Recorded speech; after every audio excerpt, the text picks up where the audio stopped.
Well, good morning, you all. Welcome back. Hope you had a good weekend. Starting to get some light frost over here in our part of the state. I'm curious about you guys. Are y'all getting any frost over there? Not yet. Nope.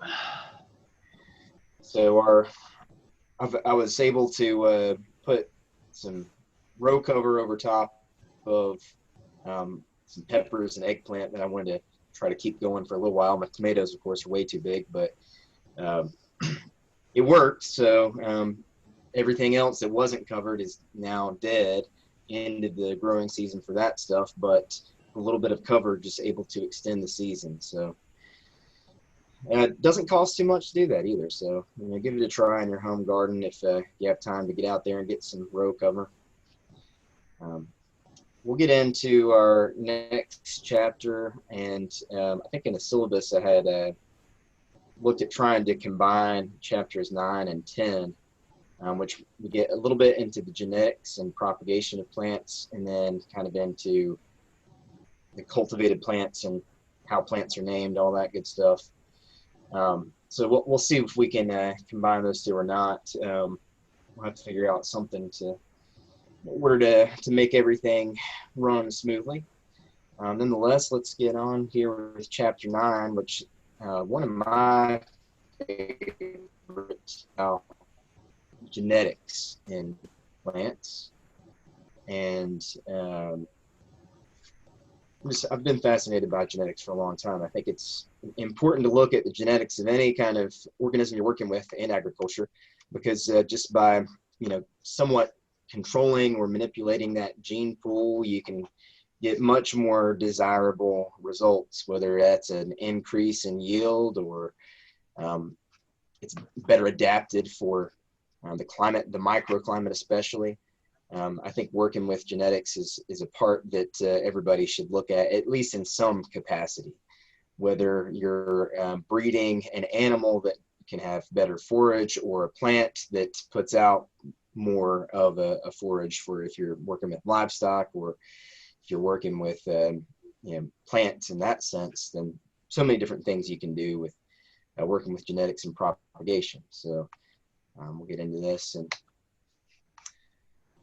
talk about how first everything that we grow originated from some sort of wild plant initially. And sorry, my highlights didn't come through on this one, so I'm going to be highlighting it as we go. But of course, as we change the plants from wild to cultivated, just like you would with an animal, change drastically in appearance.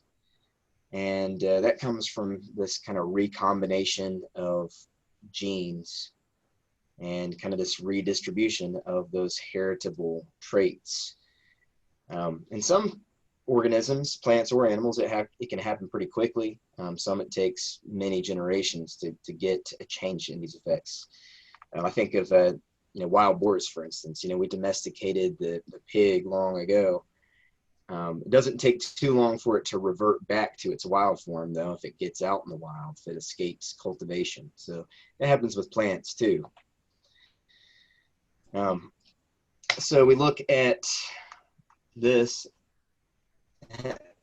Sorry, my highlights just kind of stuck on that image there, but this is going back to something we talked about at the very beginning with Vavilov's centers of diversity. So we're looking at where these wild plants come from. So of course, here in North America, we do have some wild plants that became cultivated and are now important worldwide. Things like strawberries, blueberries, squashes, sunflowers.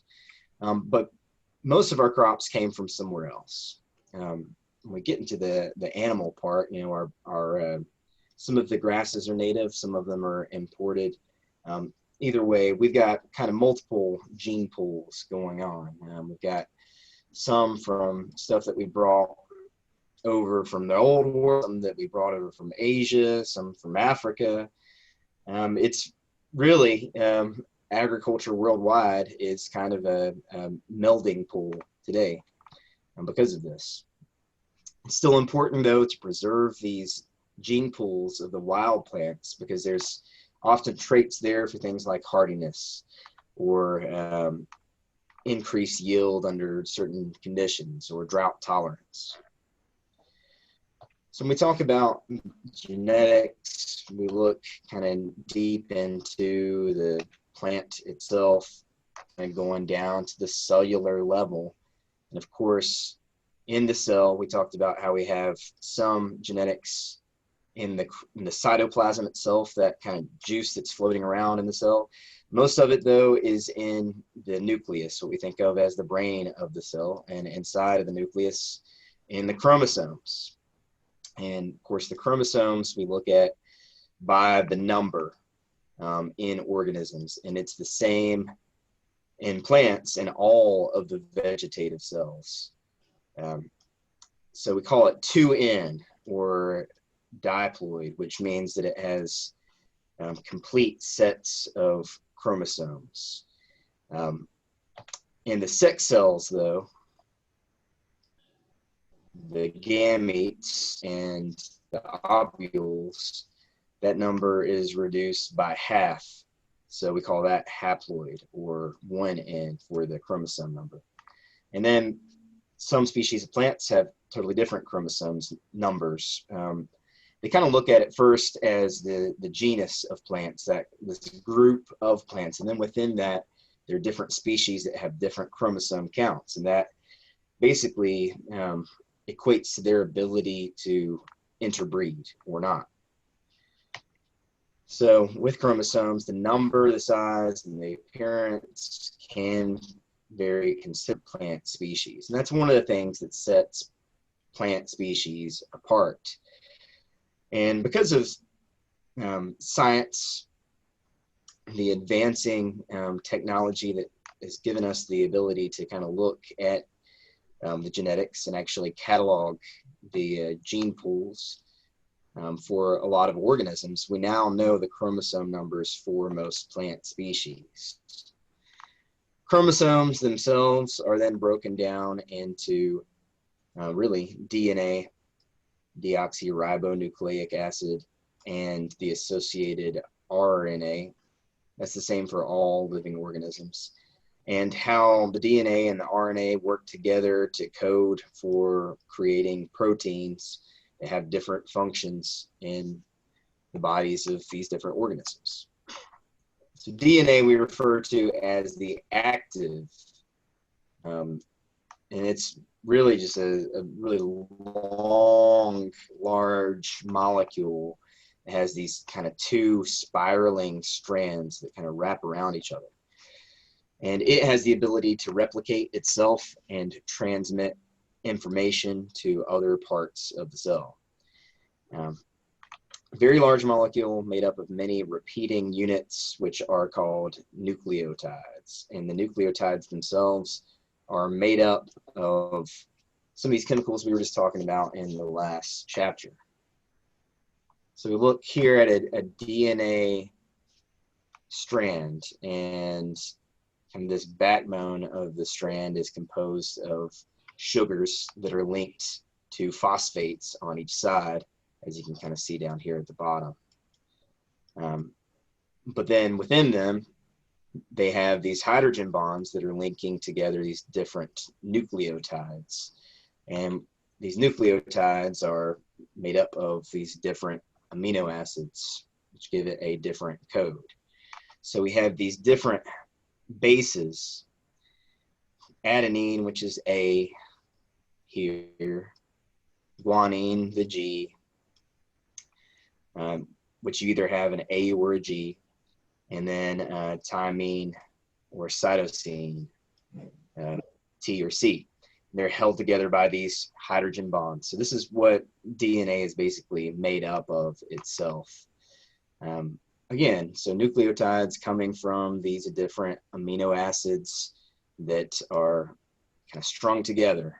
So this code for everything that the organism does, basically. And a difference in one sequence of a nucleotide can be the difference in a genetic disorder or not. So it's to breaking it down, kind of simplifying it, to 4 letters, I think is kind of funny, but and that's all that it's made up of, just these 4 different sequences of amino acids. So the chromosomes themselves are made up of DNA replicating itself by first unraveling and then separating at those hydrogen bonds. And then you have the RNA come in and kind of retranslating it and building it back together into a new double strand. But then you have each of those bases attracting itself to its complementary base. So DNA itself is this self-perpetuating genetic code. And then RNA is what is actually causing that transcription and actually controlling the cell growth itself. DNA is a double strand, RNA is a single strand. The RNA sugars have 1 more oxygen atom than the DNA sugars. So just this, really a slight difference there in the makeup of what it is, of the actual DNA and RNA. So RNA has a different base in their uracil in the place of timing. So when it replicates, the T corresponds to the U. So DNA is basically this molecule acting as this template from which this complementary strand of RNA is formed and then retranscribed to create the proteins, using RNA as that template. So it's kind of a complicated process, but it's what makes up life itself. So then we look at genes. So genes themselves are a sequence of DNA, basically a sequence of triplet organic bases along a DNA molecule. And basically we look at the chromosome as being, kind of this hereditary unit, but within the chromosome are genes. And genes work in different ways. Sometimes it can just be one single gene, or more often it's several interacting genes together that determine the characteristics of a plant or an animal or anything really. So in some cases, one individual gene can have a big effect, or it can have no effect at all on the actual visual characteristic itself. And that's partially due to the fact that some of the genes are acting independently and some of them are acting in conjunction with other genes. So we know a lot about genes and chromosomes and kind of the process of inheriting genetic information from Mendel when he was experimenting with peas. And we find that pea color is often actually an interaction of several genes together. The actual color of the pea itself, or the pod of the pea. So that's one way that we kind of look at how genes can interact to determine one characteristic in any living thing. If genes are on the same chromosome, then they are considered linked. And that also can help them to kind of act together to, have an effect on the organism. And they will also move from one cell generation to the next as a unit because they are linked together. However, linkage is not perfect, and sometimes it can break apart. So we look at mitosis and meiosis, and that's just the cellular division. Mitosis is just kind of, I think of it in plants as like vegetative growth. The cells divide, making an exact copy of itself. But in meiosis, the chromosomes also split because they're going into sexual reproduction, making those sex cells. And the chromosomes are breaking apart and exchanging parts and then coming together So you get half of the DNA from one parent, half from another. So again, the vegetative cell, we have these homologous chromosomes because they have the same gene or genes affecting the same traits at corresponding positions. We can then break the genes themselves down into another term here, alleles. And so alleles are basically if they're on the same position on a homologous chromosome and if they affect the same trait. So we really look at an allele as either being either the same or different, or dominant or recessive. So a dominant gene is one that causes a certain characteristic to be expressed, whether the plant is homozygous or heterozygous. And this zygosity here, what we're referring to there is whether the allele is the same or different. So you probably played around with Punnett squares at some point in a biology class, and that's really what we're looking at right here. If it has, if it's homozygous, then the two letters, say tall for the height of a plant. If it has two T's, two big T's, then it's dominant and it's homozygous. If it has a big T and a little t, then it's still dominant to be tall, but it would be heterozygous because it has different alleles. If it has two little t's, then it's recessive. So a recessive gene is only controlling the characteristic of the organism if both of the alleles on that particular gene are recessive. So hope that makes sense. You guys feel free to stop me at any point if it's not making sense, if you want to ask any questions. So again, cell division itself is occurring on these different parts of the plant. Regular cell division is mitosis. They're producing two identical sets of chromosomes, making a copy of itself.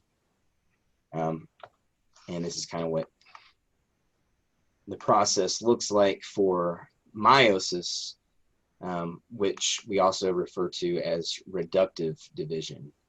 And it happens in a lot of different plants, but especially in the angiosperms, the flowering plants, because we have these very different sex cells, the male part and the female part. So what we get to here is that, let me see if I can zoom in on this a little bit. So we've got the chromosomes basically splitting apart in both in the male sex cell and in the female sex cell. So it goes from being a diploid, having both sets of chromosome, into being a haploid where it just has one set of chromosome. And then each of those recombine when the ovule, the egg, is fertilized by the pollen from the male. So you get those two sex cells together, you get the chromosomes back together, and you get a diploid organism once again. So that's how it happens in the plants. They get half of the original chromosomes from one parent, half from the other in a diploid plant.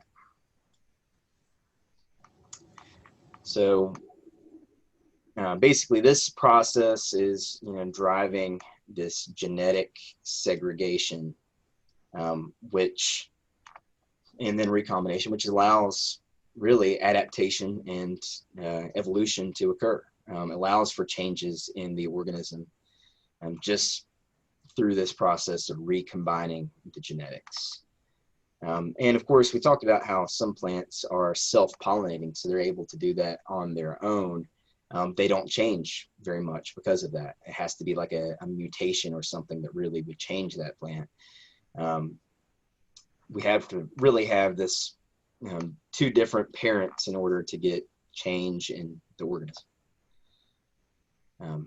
So this looks totally different in I mean, it's the same process, but it just looks different.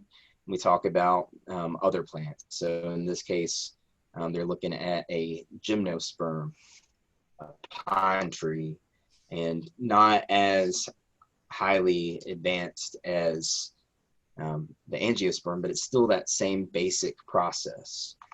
Instead of flowers, they have cones that are, acting. They're the players of the male and the female parents of the plant. So we also have this issue where in the flowering plants, when they are actually fertilizing, we can get one male gamete uniting with two polar nuclei to form a food storage tissue, which is called the endosperm inside of the seed. So once that seed develops, it serves as this, kind of baby food pretty much for that developing embryo. And it has a little bit different genetics than the plant itself. So we're kind of getting a little bit of extra genetic information in that case. And sometimes we can have some crossover occurring there. Pretty fascinating. So here's a look at kind of the idea of the alleles here. We've got a homozygous dominant trait for tall, and then a homozygous recessive trait here that are dwarf. And so these two plants cross together. They give a gamete from each one. So that set cell, it's giving each of them, one of those aspects. So given a big D and a little d, so you get a heterozygous baby, basically, that is still tall because that tall trait is dominant. So why they use a D instead of a T, that seems to be what they traditionally use, but we're still talking about peas in this case. So we have a homozygous and a heterozygous. And so whenever you see this F1, which I'm sure if you've grown, seeds in your garden, you planted a F1 generation at some time, an F1 hybrid, and that just means it's the first generation. The first filial is what that stands for. And F1 hybrids, you can save seed from them, but because of what we see here, in this kind of Punnett square, you get gametes from both parents. You're going to get a mix. You'll get some that are tall. You'll get some that are homozygous tall, some that are homozygous short.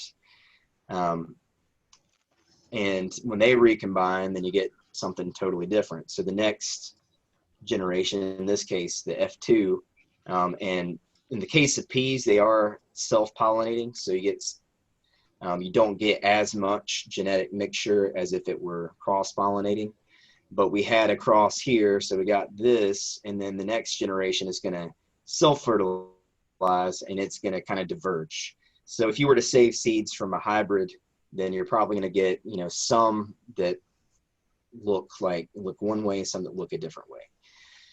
And of course, this, when we try to boil down these, kind of Punnett squares to try to see what the organism would look like if it does cross, we're kind of reducing it down to the most simple characteristics. And ideally, if you want to try to do some breeding yourself, you want them to only differ usually in just one characteristic, because it's a lot easier to track that way.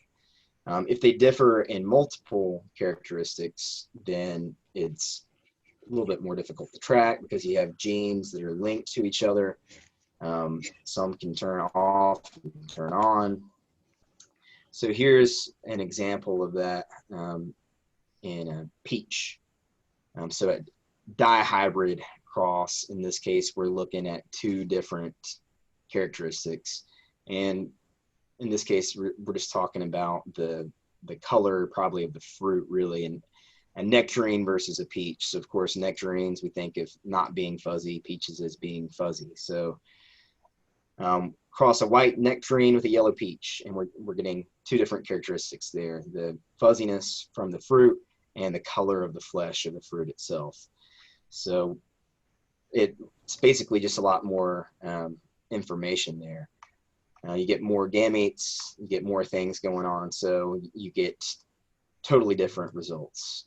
So it segregates. These genes occur differently because of that. So while you might expect to get some white nectarines, some yellow peaches based on the dominance, you end up getting a mix of everything. Maybe some white nectarines, but some yellow nectarines, maybe some white peaches in there as well. So it all depends on what is dominant, what alleles you're looking at, what genes you're looking at, where they are on the chromosomes, how it all combines. So it's not, when we talk about, breeding and crossing things, it's not necessarily an easy thing to do or to figure out, but it's important that we work with that, because to see changes and see adaptation is, how we get traits that make our crops better.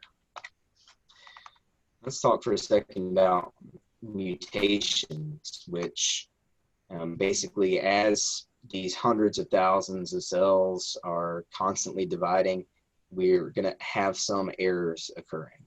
The whole biology of it is not perfect. So we have mutations that result as just minuscule or big changes in the characteristics, just due to kind of a failure from that replication.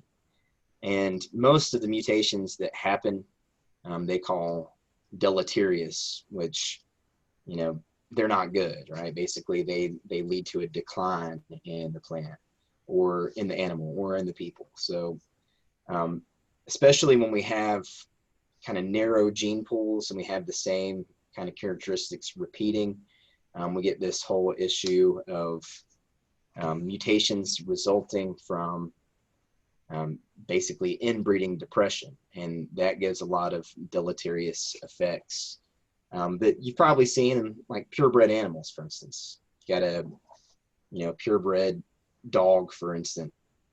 A lot of times they tend to have issues with hip dysplasia because they're not getting new genes mixing in to help them to adapt. So most of the mutations are not great for our crops, but then sometimes we do have some pretty neat mutations that can give us good results.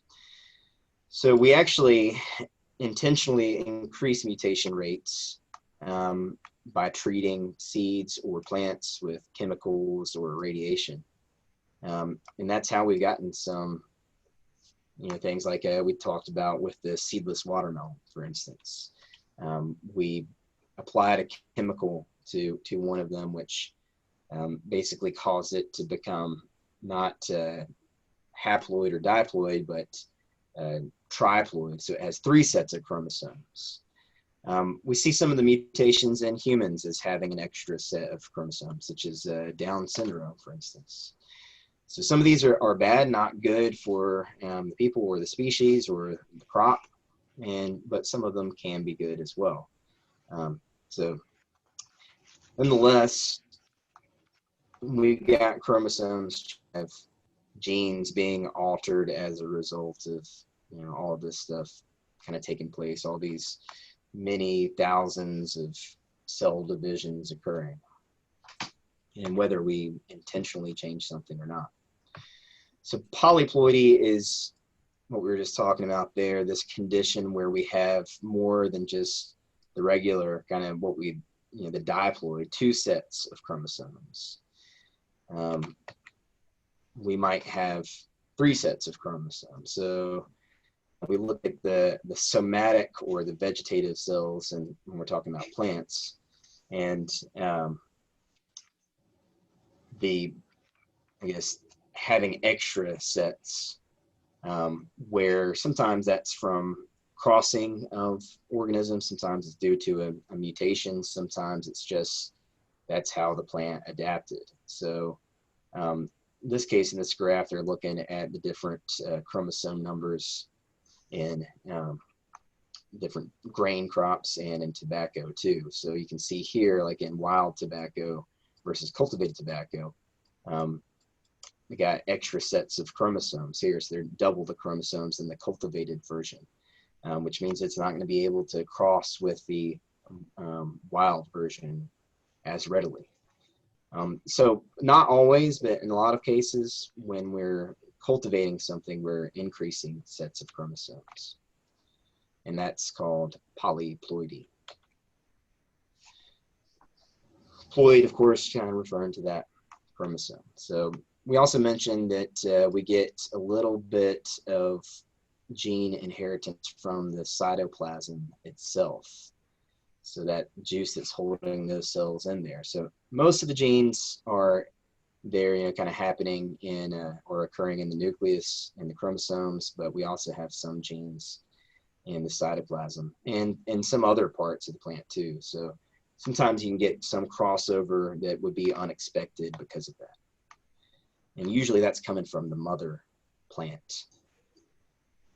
All right, so now we talk about genotype and phenotype, which I think it's very important if you want to work with plants to kind of understand how they work differently. And if you ever want to, you know, get into actually breeding plants or animals, how genotype and phenotype work together. So the genotype itself is the genetic makeup of the plant. It's the genes, it's the chromosomes, it's the alleles, and the order in which they're all kind of situated together. The phenotype, however, is really how that plant actually appears. So it's kind of your genotype plus the environment, which causes different genes to be expressed differently, really different metabolism of different plants based on the environment itself. So it changes the chemical and physical properties and how genes are expressed through this interaction with the environment itself. So for instance, thinking about just like the fall color in plants right now, it would be the genotype. Let's say you got a red maple, for instance. They've cultivated red maples for their fall color, and one of them is called October Glory. So it's supposed to have this brilliant red color. That's due to the genotype itself. But the phenotype would say, all right, well, it's going to be red when the chlorophyll dies, but because the chlorophyll is active during the whole season, the phenotype would be that it's green until we start to have some frosts, and then we get the changing of the color and the revealing of the chloroplasts, showing that true genotype. So it's an interaction of both the genetics as well as the environment. And also the environment can turn genes on or off. So something might be expressed due to an environmental cue. When we talk about breeding, we're just talking about this kind of intentional, you know, selection of parents. Basically, you get your female and your male, and you try to figure out what characteristics, both genotype and phenotype, you're looking for, and then you cross them to try to produce try to produce offspring that have ideally both sets of desirable traits. And breeding, of course, has changed throughout time because in the past, mostly just doing it in the field, using kind of, you know, traditional techniques of just, you know, exchanging pollen or moving, you know, kind of playing what I say, playing Ken and Barbie with your plants. So taking the pollen from one parent and moving it to the egg of a female, so of a female flower there. So anyway, in the past, it could take years, generations to develop a cultivated variety that had the traits that you desired, because you had to grow them to maturity and then evaluate those characteristics and then kind of start all over. But now we have DNA analysis where we can start and actually see that DNA in very young plants and even in the embryos to actually determine if the genetics are there, if those desired traits are even present in the gene pool. And they've figured out ways to kind of mark particular traits so they can track them as they are crossed with plants. So here's just a look at a breeding process, in this case in carnations, in the Dianthus genus. So they're collecting pollen male plant and using that to fertilize the female plant and get this cross. And whenever you do that, that first time, you're going to get a cross that is a hybrid. So there's all kinds of different ways to actually do that. But I think the biggest thing to think about when you're breeding is just attention to detail, and taking good records too, making sure that you're tracking those traits themselves. So sometimes that might you might be removing the male parts of a plant so it doesn't self-pollinate itself, or maybe you're bringing in pollen before the other parts are active. Lots of different ways to look at that, and that's different for every plant. But when we cross two different plants, whether that's a different species or just a different cultivated variety, even just one different characteristic, we get a hybrid. So hybrid seeds are actually very important to agriculture and how it's increased yield, especially. And that we can kind of look at that historically as the Green Revolution. Kind of after World War II, there was a lot of scientific minds that were put to trying to develop new varieties of wheat and rice and corn, basically to help feed a growing global population. This is still something very important that we do today, but it kind of started just through hybridization. So hybrid seed produces that F1 generation. The F1 plants are very uniform because they all have this same genotype, because they're a cross from two different parents. Today in the US, almost all of our corn is produced from hybrid seed, which has more than doubled the yields. We also look at open pollinated crops, which you look at seed catalogs, you'll see hybrids, you'll see open pollinated varieties out there. Open pollinated crops are those that basically we're not crossing them. They're allowed to just kind of cross themselves. And usually open pollinated crops have stable genetics, so they're reliable for seed saving. If you save the seed of a hybrid variety, then again, that next generation is going to be totally different than the parents. If you save the seed from an open pollinated crop, it's going to be very similar. Not exactly the same, because we do have some differences in the gene pool. It's usually a wider gene pool with the open pollinated crops. And we look at how we've kind of advanced to use biotechnology, where we're using molecular biology and genetics combined to basically engineer different traits. And so we make improvements through that. And in some cases, we're using totally foreign DNA, using some genetics that might come from a totally different organism itself. And when we do that, it's called transgenic. It's using genes from something else. So I think it's important to look at these terms here: genetic engineering versus genetic modification. And I think I mentioned this earlier, but really genetic engineering is the better term to use. It's more accurate because that's actually what they're doing. I mean, really, if we think about it, we've been genetically modifying all of our crops, both plants and animals, just through selection.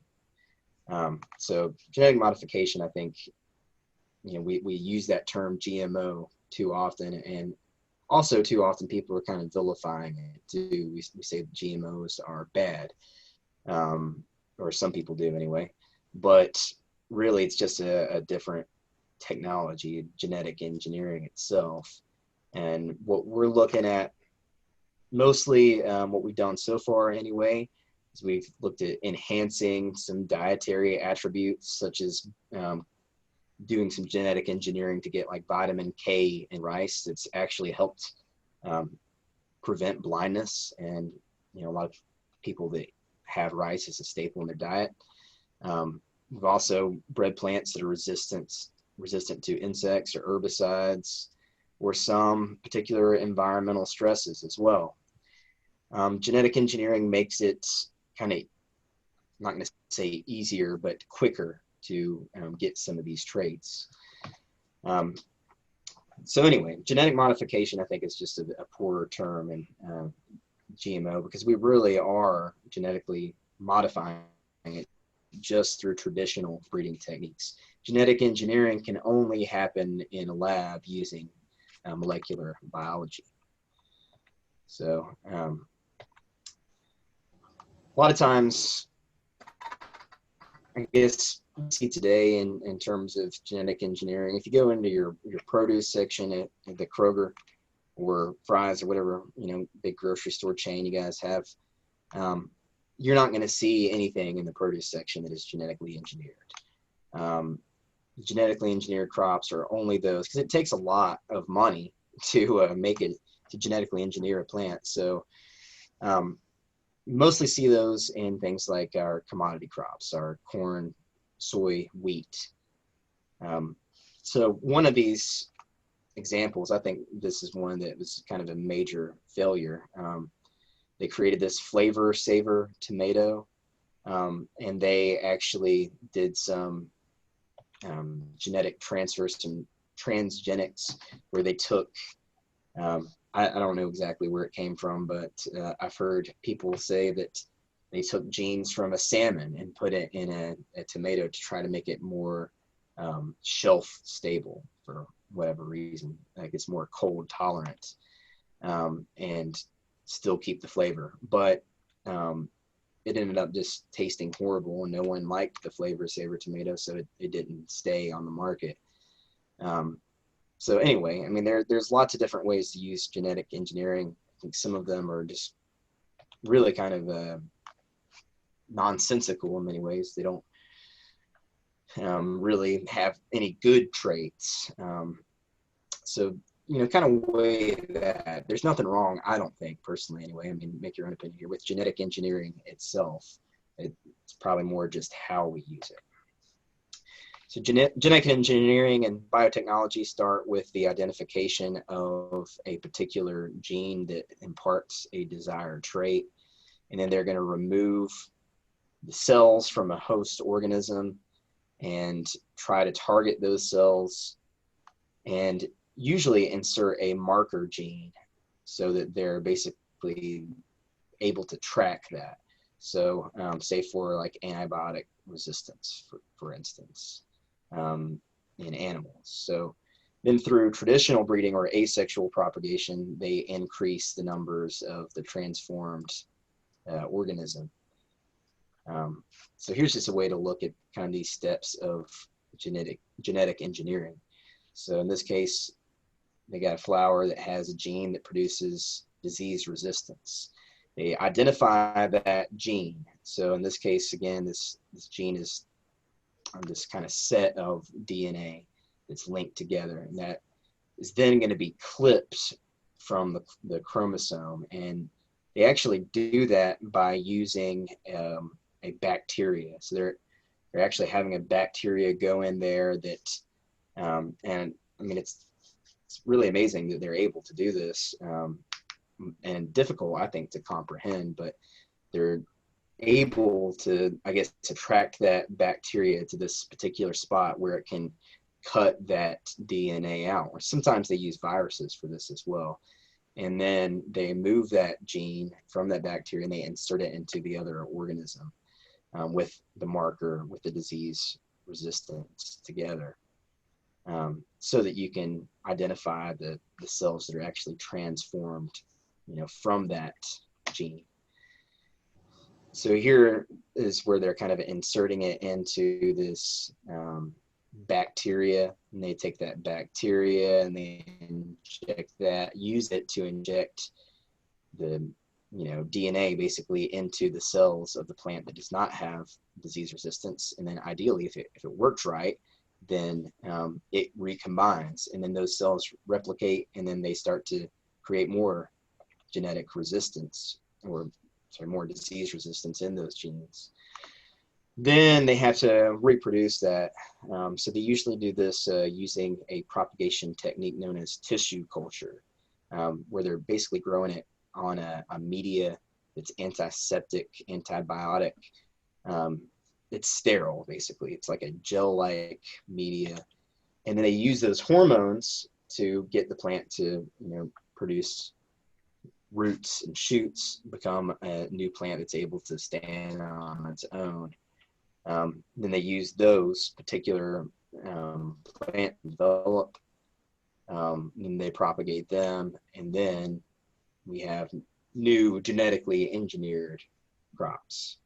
So there's just one example. Of course, the technology has changed to where that's not the only way that they do it now. There's all kinds of new ways to look at that. We'll put some resources up there on Canvas to kind of help you guys kind of look at that. So anyway, only the existing genes have been modified or transferred. No entirely new genes have been created, because we can't do that. There's only one way for that to happen. When we insert those into the new cell, then the foreign gene can be induced to produce the proteins that make the desired traits.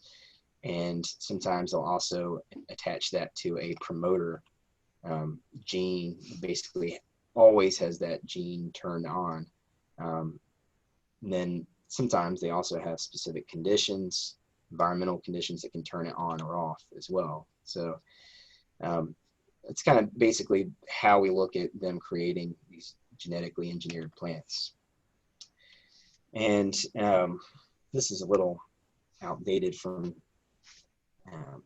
coming from the book, but I think in the new edition, they have some updated figures in there. But as of 2008, they were saying 86% of cotton, 80% of corn, and 92% of the soy grown in the U.S. were genetically engineered to be resistant either to herbicides, mostly the Roundup Ready crops, you probably heard of those at some point, or to be resistant to insects. And they've gotten that basically by inserting a gene that has a bacteria, Bacillus thuringiensis, that basically kills insects. And we use that BT as a pesticide, but they figured out a way to put it in the plant. So an insect feeds on it and it dies because it's getting that BT in the body of the insect.